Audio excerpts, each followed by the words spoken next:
think the honorable thing for our species to do is deny our programming. Stop reproducing. Walk hand in hand into extinction. One last midnight, brothers and sisters opting out of a raw deal. Do not trust any friends or family members. I repeat, do not trust friends. It's awesome. It's local government, sir. It's in your constitution. Fill your pockets, fatties. that's also in the Constitution. That's what it was fucking drafted for, man. Like, it's just all, like, any governmental apparatus is basically like a license, like, or a guidelines for how to get rich in some way. And you also you have to be like he's obviously like right on the, he's got to be deep in gout. Like, he's exactly as, if you close your eyes, deep in gout, and imagine what this fucking bastard would look like. It is exactly what you would imagine. Jesus. I got a visual here. Yeah. I feel like he would look like a detainee at a CIA black site. No. He's more like the not boss of the CIA black site. Oh, Yeah. Like Which James one? Gandolfini? You got the ultimate boss, yeah. the big boss. Boss of bosses here on the Extinction Agenda with James. James. And Chris. Oh, shit. Where the man on the internet most likely to murder the caged monkeys at a CIA black site. Jesus. Yeah. Can't help myself. Yeah. Don't need him. What? No. They fucking killed my monkey. Anyway, Zero Dark 30, Kathryn Bigelow. Technically a December 2012 movie, but it didn't get wide release till 2013, so let's call it a 2013 movie. Christmas movie. I'll call it a Christmas movie. Yeah, that's right. Written by Mark Bowell, and who also brought us The Hurt Locker in Detroit, if I remember correctly. This is about the hunt for Osama bin Laden. And, you know, like, it's a bit of a controversial movie. So I'll put cards on the table, and it speaks a lot about me, but I love this movie unconditionally. I have always loved this movie unconditionally. I've watched the first 45 minutes of this movie about 10 times. Oh, shit. Not because, like, I just love the first 45 minutes. I just never get around to finishing it. Yeah, but, like, when I don't know what to watch, when I'm restless, tired, feeling sick, just want to put something on, Zero Dark 30 is my inevitable choice. Just a little comfort. Wow. Yeah. I think this and Seven are the two things that I can just put on at any given time and kind of fall into. And, you know, I know that's not healthy, maybe, but I just really adore this movie. Yeah, probably not for reasons anyone's going to accept. You know. Say that again, sir. I said we're going to need a new host here. They're picking you up tonight. They're coming to get me. And so, you know, yeah, but honestly, I have no reference because I've never spoken to anyone about this movie. I've never had anyone else who'd ever seen it. So I don't know what people actually think of it. And so now I'm really curious. That's fun, man. All right. Yeah. Awesome. So what do you think of Zero Dark 30 here? I loved it. First, I'll come out and just say that now. I thought it was phenomenal, and also liked it a lot better than American Sniper. Well, that's easy. Well, no, come on, that's an Academy Award, so on and so forth. Well, it's okay, fine. It was. Well, I mean, this whole episode. See our episode. Yeah, this is American great. Sniper. But I think maybe I was very taken with Jessica Chastain playing Maya. Yeah. Mm-hmm. So that may have biased me. I don't know. Well, that's fair. I too have been taken by Jessica Chastain. Just great arms. How about you, Chris? Yeah, I've avoided this movie for a long time because if you tell me that a movie is 3 hours long and a fucking torture fest glorifying it, then I'm very unlikely to check it out. But you know, for the purposes of education, watched it. And at first I was like, fuck this movie, and I'll get into why. But I really liked it by the end. It's so hard for me to sit for 3 hours to watch anything. But I think that the part, I'm gonna guess that part of what appeals to you about this movie is the same thing that appeals to James about The West Wing. And I really enjoyed the later half of the movie, the sort of political maneuvering, and the sort of like, how do we get from here to like in a different administration, like pursuing Bin Laden and kind of completing this journey. It was pretty cool. I do really want to talk about the part about why you can fuck this movie, because like I have often thought about it. I mean, I couldn't watch this movie as much as I have and not thought about like what's going on in this movie. Yeah, so I am excited to get into the numerous negative qualities that this movie might possess. That's fine. That's obvious, but I actually, it's funny. I actually read I read a review from someone, just like a quick one. I didn't really read it very well. I just sort of skimmed over it, but I thought it was funny because it was someone who was criticizing the movie and refused to watch it because of torture.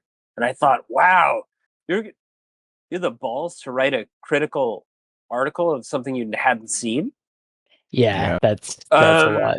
And I just found that to be just like it's a funny piece that I feel like is important to the themes of this movie, because they were so fucking offensive to people that they protested it in public forum without even fucking watching it, which I thought was really neat. Regardless of what they said, whatever. But I just think that and then I don't know about you guys. I'm sure you guys know probably a lot more about it than me, James. But I touched in on some things about some of the controversy. I always like to see that. That always excites me. But that they had I guess that the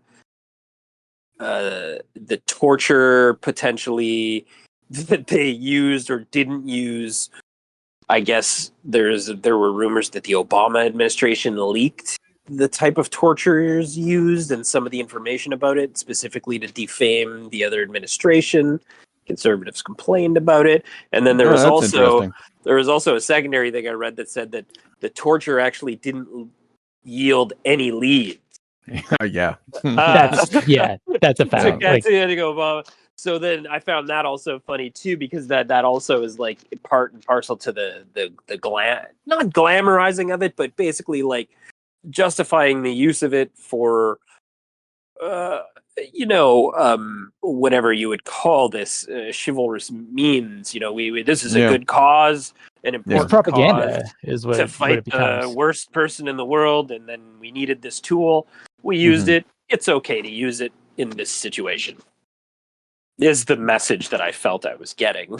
Yeah, exactly. Yeah. I'm super sensitive to all of that. I do have a nuanced reading of the movie that if maybe exonerates it. So hear me out. I do too, but okay. I think I'm probably on the same wavelength. But go ahead. Or do you want to wait a little bit? No, we're on the topic, and then we'll get to this movie does a lot of things, but I mean, we might as well tackle this shit immediately. Sure. Because it opens up with a fucking torture scene. Well, first of all, since we're tackling the movie kind of in order, that opening stuff with the 9/11 callers, super fucking haunting, and does all the work that you need. There's nothing corny about it. Like 9/11 happened, and this is like personalizing it. Very good. That's the thing that offended me most about this movie. Oh, amazing. Really? Because the families weren't consulted. And so you have, first of all, that scene, and it is like haunting, because like it's people like dying, like literally, like, it's I'm gonna so die hot. in this place, I'm burning up. Yeah, that's awful. And then right from that to a torture scene where, so like the emotional impact of like boosting off of those calls is to be like, you know what, we got to do this. Like, look at what happened. Here we are in this room, but like it's getting real, because like we have to get this information because of that. And like that is some emotional manipulation on the I don't know if I've ever seen that before, like to that extent. Yeah. I don't. Okay, so this is actually also segs nicely into like the theoretically exonerating reading.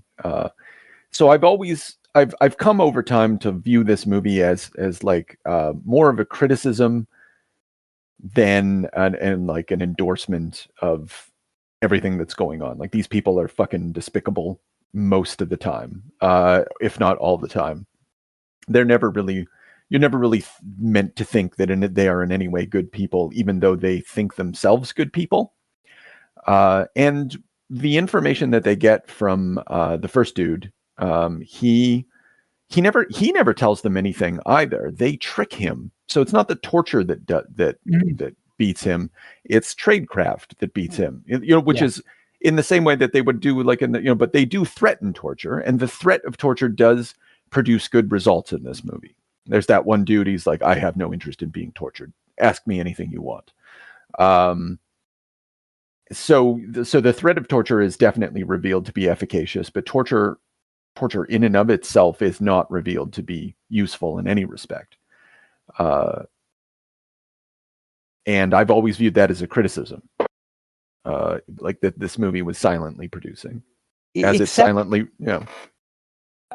to nuance that, they talk about the leads that they got from the enhanced interrogations sessions, as they call it, right? And so those they like imply that some of that is important for building the case about it. I do agree with you. I think in the balance of things, it is more like the craftiness and like the sort of like the intel. Like I love the scenes, like the procedural scenes of her putting together, like like, oh, here's this guy and like here's his house, and like either he's the worst drug dealer in the world, and like or like he's not a drug dealer and like he's somebody like really important to like just the deductive reasoning that they had to go through to figure out their leads and like to follow his couriers and stuff. Like that's all good work. It is Maya's like bread and butter, really. There's a really interesting thing that happens early on, and in my first, I guess, like attempt to grapple with this movie, I wondered if it had symbolic purchase, where like she comes into the room, like it's her first case, and it's this real hard ass who's getting tortured, right? And like the guy's like, Dan is making excuses like, oh, like this is your first guy, like that's sorry about that, and like maybe you want to sit this one out, but she like forces herself to watch, and I felt like it was almost like a symbolic, like the director was in that spot as well, like this is all hard shit, but like we're gonna put the camera on it, like we're gonna witness it all, and engage with it. And then she kind of like, she's a little half-hearted, which I mean, it's understandable about torturing yourself. So yeah, I do. It is very possible to read it as like, none of that was necessary. All their best work was done by like thinking and following leads and that sort of stuff. Yeah.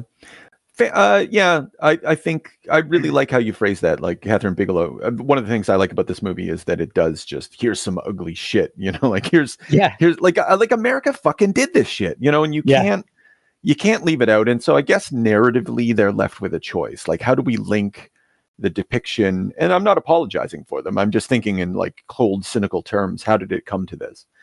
It might have just been for the sake of the narrative, like they want to depict the torture, they want to show it, and then they want to be able to like show the next scene and the next scene, and so it has to be somewhat efficacious. I have a theory. Yeah. If you don't mind me interjecting. Sure. No. Okay. I just want to say one thing too. Like I was looking at different like takes on the theme of torture in this, and I think there's actually Zizek weighed in on this.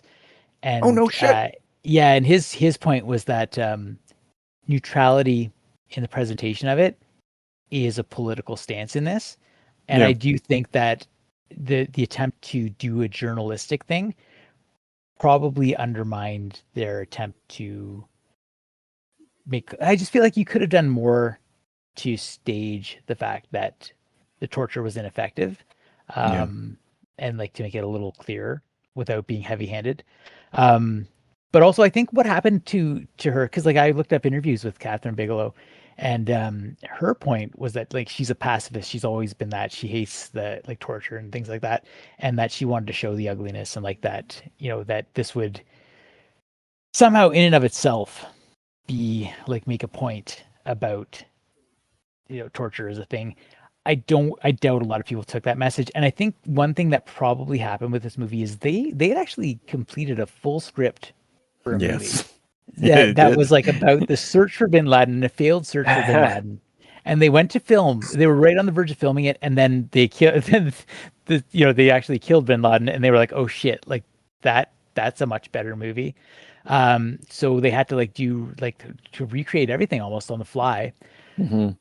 I think maybe what happened is like you're so close when you're writing, it's so close to a material, and it actually takes some distance to like really know what you've written. And I think maybe some of this like immediacy that they had to respond to ended up producing a different movie than maybe they thought they were making. And I think that's maybe the most generous take I can give it. Yeah, no, and like I'm gonna take that, I'm gonna run with it. But even okay, so putting that aside, and I really want to talk about like other aspects of the movie. We don't have to go back and forth about this, but the and maybe this would be a good way to sort of seg towards it. Like there is additional criticisms of government behavior throughout this. Like people are presented to be like really kind of petty and stupid. Like as you go further up the chain, it gets slimier and slimier, even though they're like their deductive reasoning is still fucking solid. But the first instance of this is Jessica Chastain's first attempt to persuade the director in Pakistan, the CIA director in Pakistan, that her lead is good, right? And the guy's like, well, he pokes a bunch of holes in it, and he was like, get me something else. And during the conversation, the guy's like, Mark, what's his name? Mark Strong? What's his fucking Jason Clarke, pardon me. Mark Strong, someone else in the movie. I love Jason Clarke in this. Yeah. He's a lot. Yeah. He says something about, we don't know what we don't know. And then the director's like, what the fuck is that supposed to mean? And that's a criticism of Rumsfeld, the unknown unknowns. And like when James Gandolfini, like after they present like Jessica Chastain's like, I'm the motherfucker who found this house. Gandolfini and that Jeremy dude are in the elevator, and they're like, she's really smart. Like we're all smart, Jeremy.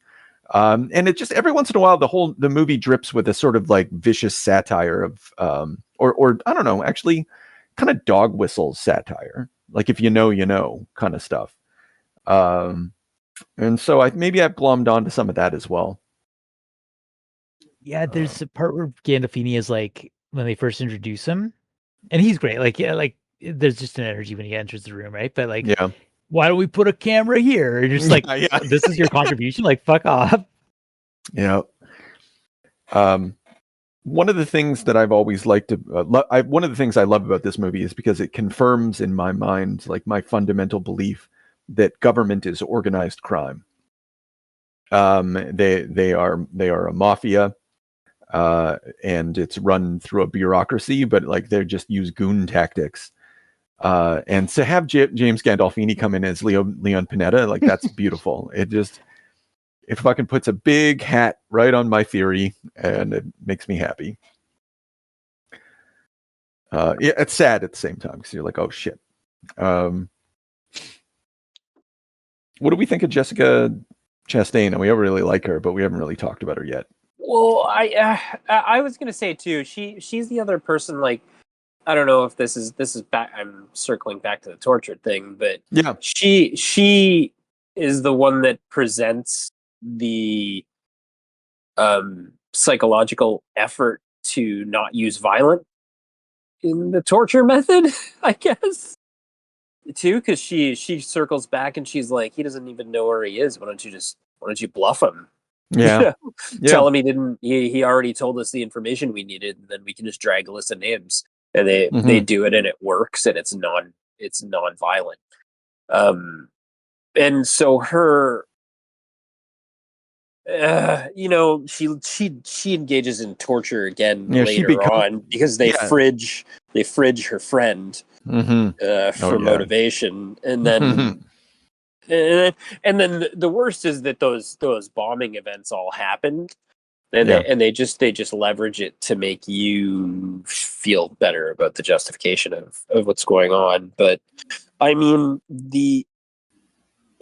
I guess the whole long and short of it is like, what were they doing here? This was like this effort, it was necessary, and like from their perspective. And then the other weird thing about it I think I mentioned it to Chris too, is like he's hidden there, like Osama's hidden there in Pakistan, like seemingly by the government, which is interesting. Just for whatever reason, No, that's I have things to say about that, but you're right. The way this movie predicts it or depicts it, it's fucking very interesting, and it adds maybe to Chris's ideas about it. But anyway, go on. Well, it's just you know what I mean, like the oh man, it's just such a simplified version of religious fanaticism versus American thinking. It's just such it's a propagandized and simplified version of it.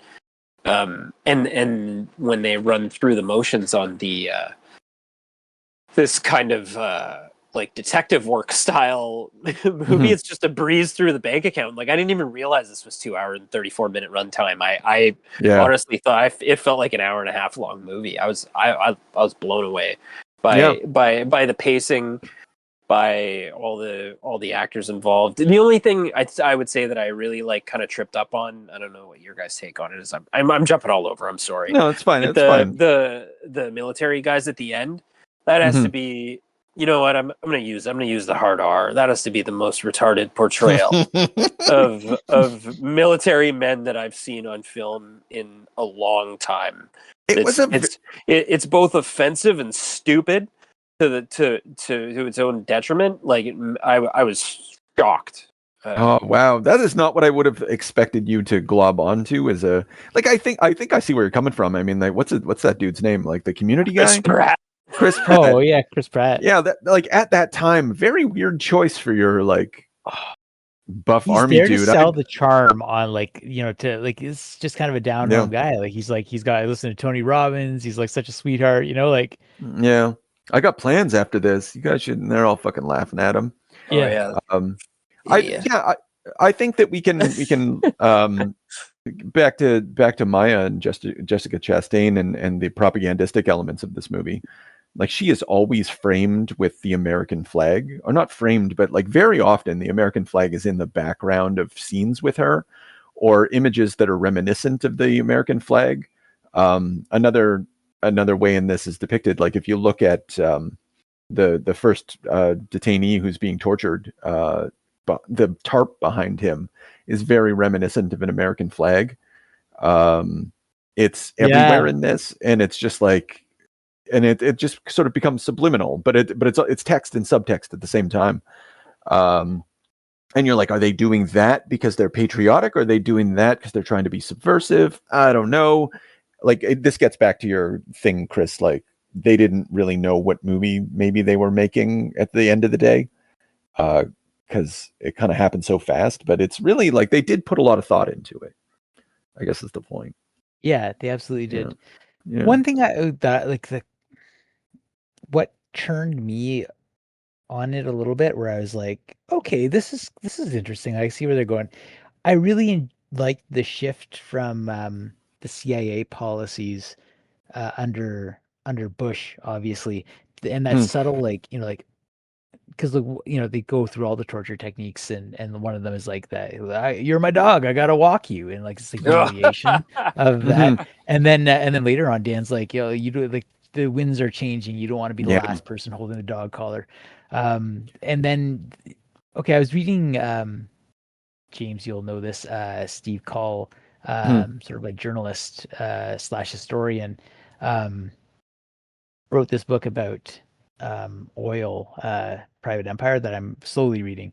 But one of his points about Exxon is that it's this like entity that it sits like a spider, just like biding its time, and it outlasts governments. So it has this perspective where it is just kind of like, it's not doing what the administration do. It's doing what it needs to do to survive like 20 years from now, and just like outlasting these sorts of like temporary policies or these shifts in the wind because of elections.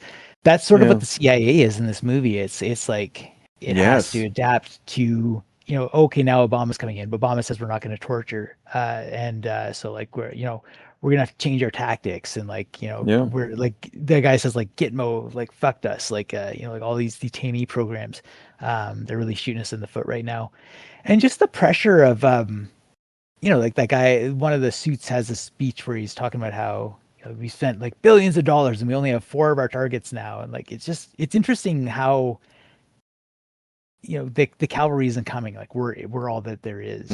They just have to have this this perspective of like, can you complete this mission as these parameters shift? And those political considerations really interested me.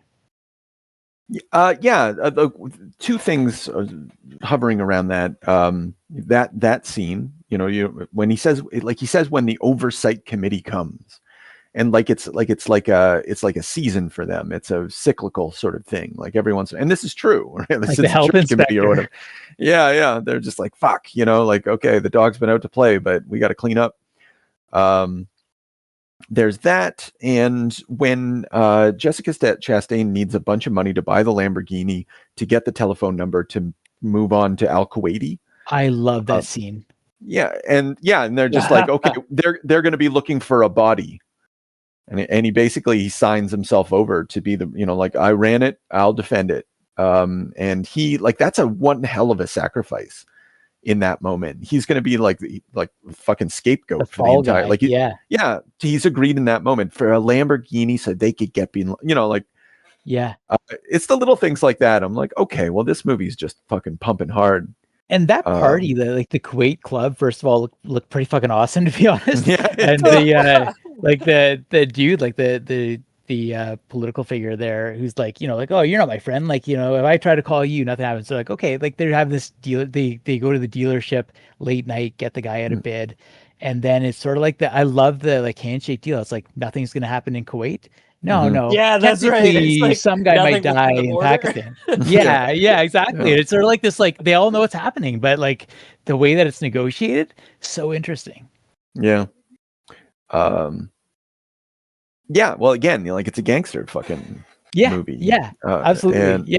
That's a good point. Yeah, you're right. And and the interaction between that sort of base thuggishness and the higher political echelons, and how the two shift and exist together is one of like just one of the many for me pleasures of watching this fucking thing. Yeah. I'm about to look the president in the eye. Like, how convinced are you of this intel? 60%. Yeah.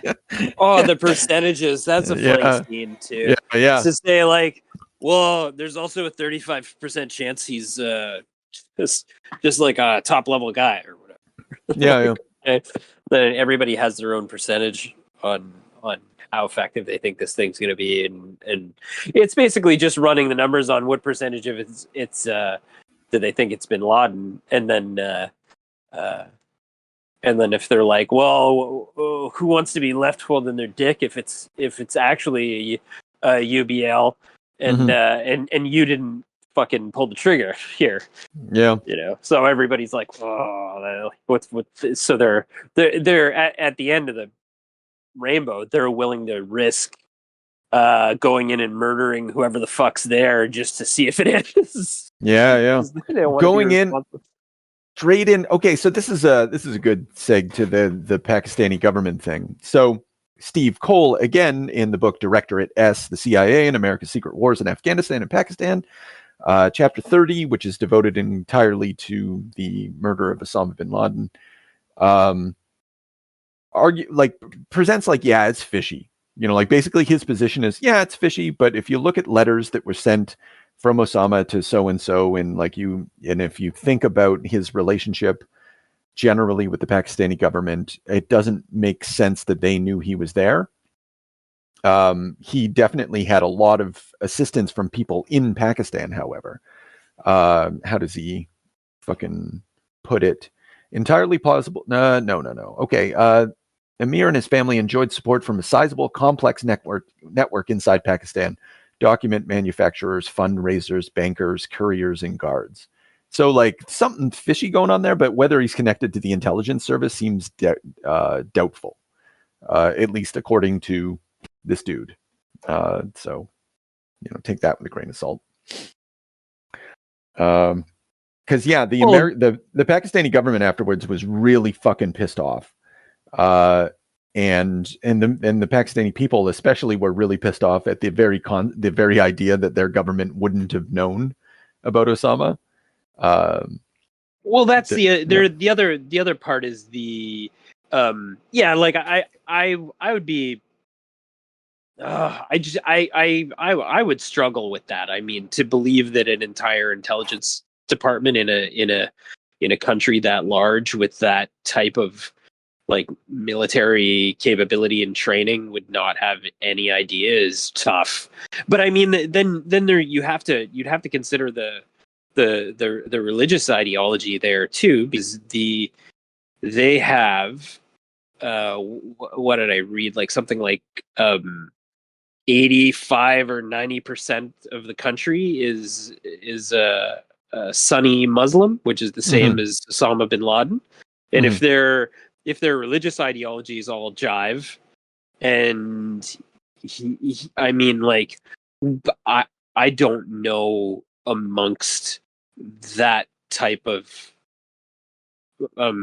religious ideology how, like, I'm sure there are extremists that felt like he was a hero to a point where he could garner X amount of support from not a small portion of the population, like, and definitely enough to hide like that. I think so. Something like that must have been at play. Ideological bedfellows in a very large society. Yeah. That strikes me as they're a terrorist fucking network, right? And as this movie depicts, there's bagmen, there's couriers, there's so and so. Like, everybody's part of like some sort of fucking organization, and they're just kind of feeling each other out. But still, though, it is fucked up that, getting back to the main point, it's fucked up that he was in Pakistan, just in Abbottabad, and it's even more fucked up and kind of incredible that the American government just got their fucking Area 51 stealth helicopters and fucking flew them into the country like little green men. Osama! Oh, that's a classic tactic. Poke your head around the corner. Oh, hey, bro. Yeah. That was god awful. Kate didn't like. What's funny? Kate has seen both American Sniper and this in theater, and I had never seen either. Holy shit! Oh man, I'm jealous. That was wild to hear that from her. But apparently those helicopters, by the way, were all bullshit. They made those just like from what they thought a stealth helicopter might look like. They actually, no one's ever fucking seen these things. They're classified. Yeah. And then the other funny thing about those helicopters, how the fuck did they crash one? Oh, it's amazing, isn't it? Idiots! Like, you had no fucking. Those are the best American guys you could drudge up, and you have no fucking like aerial opposition at all, and you fucking crash one into the house. Well, they said that it was unstable. Like, they said, they say explicitly at Area 51, we've never tested it. Like, it's not built for people in it. And they're like, all right, let's use them. And so it is also, again, it's one of the reasons that I view this movie as like really critical, because like, it's this heroic attack, but at the same time they've crashed a fucking helicopter. It's absurd. It's it was like the fact that they pulled it off. I also read that the really tense 25-minute end to the movie where they do that military operation, they actually executed that operation in 23 minutes. So they basically gave you a snippet of the exact timeline that it took those men to operate within that. So you basically like lived it at the same pace. Yeah. Cool. Which I thought was a very cool detail. But yeah, like they are portrayed as idiotic. I'm going to go back to my Chris Pratt thing. Yeah, please. The fucking guys are assholes. They're a bunch of idiots. And also, I don't know if you guys noticed, this is a bit, kudos to our, like, not that anyone gives a shit what I'm saying, but the casting director, these American men, like Jason Clarke, Chris Pratt, Joel Edgerton, they all have a very specific American man look that they wanted to give me. Yeah. And then the other thing, I don't know if we noticed this, the not mercenaries, sorry, our SEALs, our Navy SEAL guys, whatever the fuck these guys are, the special ops team, the Velcro boys, whatever. They, I didn't want to use you fucking dipshits. I wanted to drop a bomb. Yes. Yeah. I like that. Yeah. Yeah, that was beautiful. And then, but those guys, I don't know if you noticed, but they typecasted basically the slimiest piece of shit Scarface villains from other movies to play those guys. Yeah. Oh, no kidding. That's amazing. If you look at them. Oh, so Frank Grillo's in there. Frank Grillo's in there. There's another guy that's got a scar on his chin. Constantly plays a villain. There's about, I think, probably outside of the main two, Chris Pratt and Joel Edgerton, the rest of the team is typecast like villains. They're like from other movies. They usually play military people or bad guys or mercenaries, and they're always bad. Like, so they casted a bunch of guys that basically just look typecast as evil. Yeah. And I just found that very telling. Yeah. You know, it's what we're trying to deliver here is that and not like I struggle with it because I do the death of Osama bin Laden does not lose. I don't lose sleep over that, man. Dude, I do not feel like killing Osama. I'll just say it out loud. I don't feel like killing Osama bin Laden's a bad thing. No, definitely not. I don't think that, like, obviously don't condone certain tactics and so on and so forth, but I'm also not a fucking government. Yeah. I can't make these decisions. I don't know what they're up against. I don't know how all of this stuff works. Really, all you can say is that, like, I feel that this was trying to deliver a bit of a more neutral, sadly, perspective on it.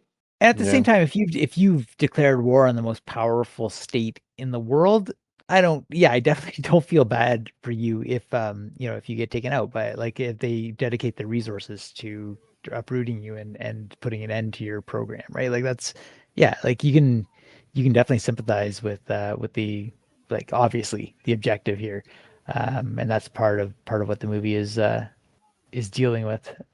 I liked her. I really, just to go back quickly to the bomb thing. Yeah, it was just neat to think, like, if she had just done it, if there's better intel, if they'd done a better job in building the case, they could have just done that. But like this is the response that they get. Yeah, because I guess it's a less politically troubling one, because you often send to send special forces into your country is like, I don't know, no government's going to take that extremely well. But if you basically just do a gangland hit, you're good. Probably, like, it would be like in the newspapers a lot. People would be fucking pissed, but we're not going to war over it. You drop a bomb in someone's country. Yes, that's huge. That's pretty much it, right? It's like, and I think that was like so interesting, the tension of like the people coming out of the village, like to kind of confront the troops and like, Hakeem, like, tell them I'll shoot them. Like that's you don't know what they're gonna do in that instance, and like like we brought down the like a guy who's like architected and like continues to plan terrorist attacks on the West, but like that's a moment of vindication. You feel that in the movie, but then like all of a sudden, like there's like, these people do not see it that way. They're like, why are you here? Why are you attacking my country? They just okay. Well, I mean, I think they do a very rough portrayal of Pakistan. For sure. But to say that that's So there's a big issue there, and then in that this is a middle class neighborhood, right? That's what they described it as. Yeah, I think so. So there's a compound. There's basically the equivalent of a military compound in the middle class neighborhood that's ferrying in groceries and stuff. That you have no idea who's there, who's paying taxes, who's doing anything. That's just so fucking hard to tow along. And then, I mean, if he gets assassinated, what's your government going to say? You got something to say about it? You're fucking harboring him. Either It's okay that we assassinated him or it's not. You know, so it's. I feel like they probably didn't have a leg to stand on. I'm not it's sure a wash. How that played out. Sure. You just shut up after and be like, "Oh yeah, we were idiots." Yeah, well, that's pretty much that is kind of the position that they took. Yeah, like I don't know, they just wore the egg on their face. Like, we didn't know he was there. Fuck, we didn't know the Americans were coming. Like, we just didn't not happy about it. We just didn't know anything. Yeah, I love the spy versus spy, by the way. Of like, you know, like, oh, we sent a vaccination program around the neighborhood trying to get his blood, and we like trailed the sewers trying to get his feces. Like they tried everything they could to identify him, like by DNA, but he was so crafty about it. Like, he said, this is professional spycraft. Yeah. Yeah. The trade. Well, you know, they always refer to it as tradecraft. One of the things that makes this movie so propulsive is obviously the personality of Jessica Chastain, but like we're constantly following information in this. So fine, maybe at the beginning of the movie, the poison pill is like the information, like the seed that plants the tree comes from torture, theoretically. Not just theoretically, like there's that scene where like she's monitoring like just like 10 different torture rooms, and it's like all of her information comes from torture. Like, think about that, like just epistemologically. Yeah. Yeah, okay, but go back to those images. No one's being explicitly tortured. They're chained, they're standing there, like stress positions are torture. There was one person who was in a stress position. I will admit that. But maybe they didn't get anything good from that guy because he was just kind of skipping around, right? I don't know. Yeah. I'm just going to apologize for this movie all the time. Anyway, once they get a lead, as she refers to it, you know, like then they're on the hunt. And at that point, it is like it has a weird structure, but you're basically, even when those dudes kill Osama, they don't stop. Like, oh, holy fuck, we found a treasure trove. You know, we're going to need all this data. Mm-hmm. They need telephone numbers. They need email. Like, when they're interrogating that guy at the beginning, is like, we need an email address. Tell me you have their email address. It's very simple shit like that. You know, like just the means by which we remain interconnected, of course, are the most important part of an investigation. And yeah, like when they buy the telephone number from the Kuwaiti prince, we immediately go into like those fucking telephone server areas. Yeah. And just like we do that for a minute, just watching. Like it's very cyberpunk, very psychedelic, but it puts us right into that. Which reminds me that she did Strange Days, which is part of her part of her mindset or like her toolkit. Like, yeah, it's interesting. Yeah, like information really is a big like theme in this movie. Yeah. And so I don't know. It's exciting. Got anything else? Cool. Yeah, no, I mean I'm won over to the days of these woke wars that as opposed to America's current regime. Although, okay, I will. Yeah, that's actually a good kind of one of basically this idea of the woke war is that the government oversight committee is never going to come because like we just don't do those things anymore. Like we're completely separating ourselves from the people. At least minds, right? Yeah. At least in Zero Dark 30, we still exist in like an intelligible political world, and you know now power has separated itself like completely because you know you just can't fucking people don't know what's good for them. But I guess that's always been the game. Yeah, it's true. Hey, you know what? One thing I did want to mention, and maybe this I can wrap this into this a little bit, but the like her friend, like who like is like, oh, like yeah, I baked him a cake, and like the president's gonna shake my hand, but like that's like any kind of kindness or mercy towards the enemy is gonna result in that moment of a car bombing, right? Like a fool, you can't trust these people. Yeah, because like you let them down, you don't interrogate them, you don't fucking verify and pat down their car, man, they'll blow you up. Just toss bombs at them all day. Oh. Never set foot on the ground. So, all right. So, what is this? If we add this to the Dark Knight Return or the Dark Knight, so where has America traveled from 2008 to 2013? So, when last we left our story. Terrorism is afoot, and the military-industrial complex circa 1960s has the means to tackle it. Mass surveillance/tyranny is the tool of the virtuous, and the terrorist understands this and points out the hypocrisy. Nonetheless, despite all the wrong, Gotham is good. And so now, like, I think we're entering into like a more realistic depiction of that. And we're seeing like the actual politics that ties around to, that kind of idea. And we're bringing ourselves a little bit closer. We're seeing much more how the CIA plays a role in this, circa 1960s. And we're going to see more about how the CIA has something to do with, even more contemporary times. Next time. Who is it? What do you think? Guy's a terrorist. His mother lives here. I just need her phone number. There will be no repercussions in Kuwait. I mean, somebody might die at some point in Pakistan. You got a deal? اتفقنا. اتفقنا. شرطة تلفون ندي كده وصبوري. ورجعني لك بيزي وخذ وبخا. بتشي سنادي. يا لنا.